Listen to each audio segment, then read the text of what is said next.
In the mass spectrum for the following molecule, what would be the M over Z value for the molecular ion? Okay, so the first thing that we want to understand about mass spectrometry is that it tells us about mass. So in a mass spectrum, we get information about mass.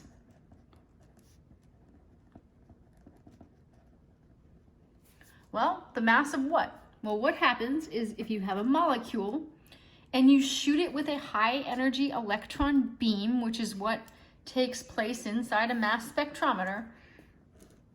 So we will say electron beam. What this does is it knocks one electron off of your molecule. And so if your molecule started off neutral and it loses one electron, it's going to have one unpaired electron, and it's also going to have a positive charge. And so this initial ion that you form, that is essentially your entire molecule minus one electron, is known as the molecular ion. Okay, and so we've got that. What is this M over Z? So M over Z is mass to charge ratio. And so we want to notice that the charge is +1. So if you've got the mass divided by +1, what this value, it's a numerical value, what essentially tells you is the mass of whatever is being measured. So if it is the molecular ion, the mass of the molecular ion would match the mass of the molecule. So the mass of this equals the mass of the molecule. Okay, so what we need to do to figure out where we would see this M over Z value for the molecular ion is we just need to take a look at this molecule and find out what it weighs. So we want to find out what the molecular formula is. So we can count 1, 2, 3, 4, 5 carbon atoms, C5. And if we filled in all of the hydrogens on here, we can do this.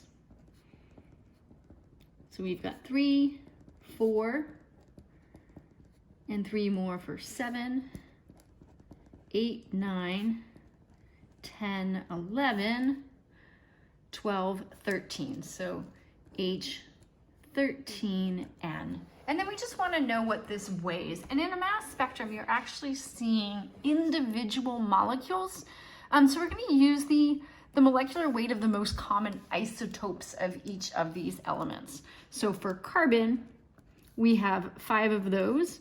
And the most common isotope of carbon weighs 12. And if we're looking at hydrogen, we have 13 of those, and the most common isotope of hydrogen weighs 1. And if we look at nitrogen, we have just 1 of those, and the most common isotope weighs 14. And we don't tend to use units here, but if you wanted to, you could say AMU, atomic mass units. But when we put in the mass to charge ratio, you're just going to see a number. Okay, so if we tally this up, we would find out we have 60 from the carbon, 13 from the hydrogen, 14 from the nitrogen. So we end up with a grand total of 87. So the molecular ion is going to correspond to the entire mass, and so it would show up at a value of 87. So that's the mass divided by the charge, which in the type of mass spec we're using, the charge is always going to be +1. So that number just directly corresponds to the mass. So this is the answer here. So that's going to be for your molecular ion. And what we'll see in later classes is that these molecular ions is really high energy. They tend to fragment down into smaller pieces, and they do so in fairly predictable ways.